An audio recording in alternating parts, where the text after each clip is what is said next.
राधे राधे। तो जब से मैंने एकादशी की वीडियो बनाई है कि इस बार हमें एकादशी व्रत 23-24 कब करना है, तब से बहुत प्रश्न आ रहे हैं कि दीदी आपने बताया है कि 24 अगस्त को भी हमें व्यंजुली महाद्वादशी में एकादशी का व्रत करना है। तो उस दिन तो सोमवार रहेगा, उस दिन तो हमारा सावन सोमवार का व्रत है।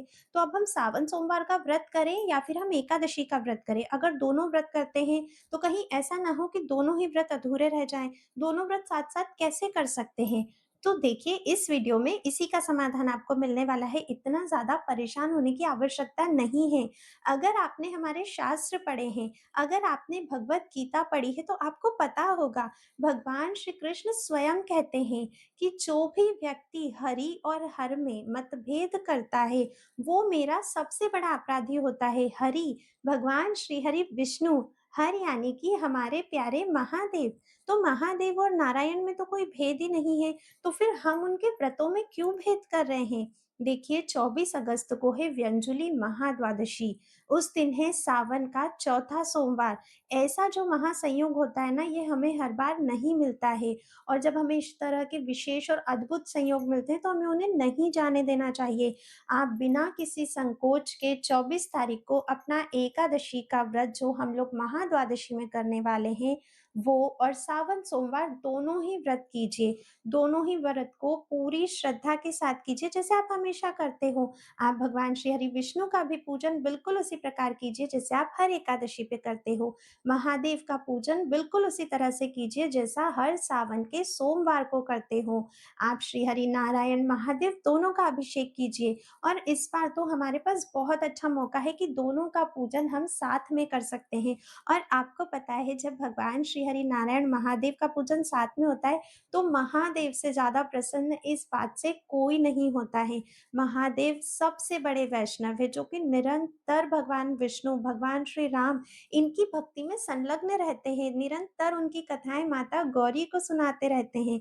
तो सोचिए, अगर उन्हीं के दिन पर हम लोग एकादशी का व्रत करेंगे, तो क्या उनसे अधिक प्रसन्न कोई हो सकता है? तो आप लोग अपने मन में संशय क्यों रखते हो? दोनों व्रत करो, दोनों व्रतों की कथा भी सुनो। दोनों व्रत को जिस प्रकार से आप लोग निभाते हो, उनके सभी नियमों का पालन करते हो, बिल्कुल उसी प्रकार से करो। बस एक चीज़ है जिसका विशेष ध्यान रखना है। सावन सोमवार के व्रत में संध्या के समय में पारण कर लिया जाता है। अधिकतर लोग ऐसा ही करते हैं। तो जैसे आप लोग संध्या के समय में हर बार पारण करते हो ना, वो इस बार नहीं होगा, क्योंकि हमारा एकादशी का व्रत है और एकादशी में तो अन्न ग्रहण नहीं किया जाता। तो एकादशी व्रत का पारण हम अगले दिन करेंगे, यानी कि 25 तारीख को। तो इस बार आप अपने एकादशी व्रत और सावन के सोमवार के व्रत दोनों का ही पारण 25 तारीख को करोगे, उस निर्धारित समय में जो इस एकादशी के पारण का समय है।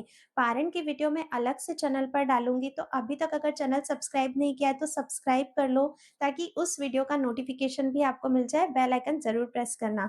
तो वो वीडियो आप देखना और उसी अनुसार निर्धारित समय पर सही विधि से पारण करना। और देखना, आपको आपके दोनों ही व्रत का संपूर्ण फल प्राप्त होगा। और महादेव और श्री हरि विष्णु दोनों ही आपसे अत्यधिक प्रसन्न होंगे। भगवान कभी भेदभाव नहीं करते किसी भी चीज में। ये हम मनुष्य ही हैं जो हर चीज में नियम, हर चीज में भेदभाव करते हैं। हमारे सभी देवी देवता एक है। जब हम भगवान कृष्ण का पूजन करते हैं, श्री राधा का पूजन करते हैं, तो समस्त देव का पूजन हो जाता है। इस धरती पर जितने भी चर अचर, जितने भी जीव जंतु, पक्षु पक्षी जो भी हैं, सभी का पूजन हो जाता है। जो पूजनीय है उनका बोल रही हूँ मैं।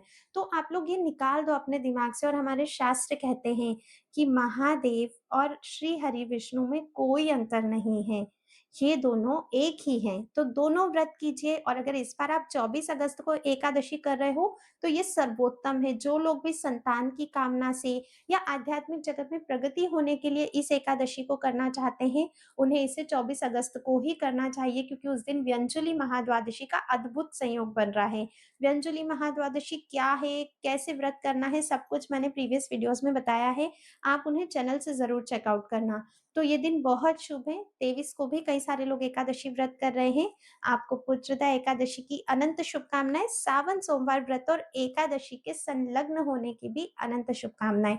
कोई भी प्रश्न अगर आप लोगों के हैं तो आप मुझे कमेंट करके अवश्य ही पूछ लेना, कोई सजेशन है वो भी दे सकते हो। वीडियो पसंद आई है तो प्लीज़ इसे अपने तक ना रखें, ज़्यादा से ज़्यादा शेयर करें क्योंकि बहुत सारे लोगों के मन में ये प्रश्न चल रहा है और उसका उत्तर वो लोग जानना चाहते हैं। तो सभी की मदद करो, वीडियो को हाइप कर सकते हो, वीडियो को लाइक ज़रूर करिएगा और कमेंट में हर हर महादेव और जय श्री हरि विष्णु तो अवश्य ही लिख कर जाइएगा। राधे राधे।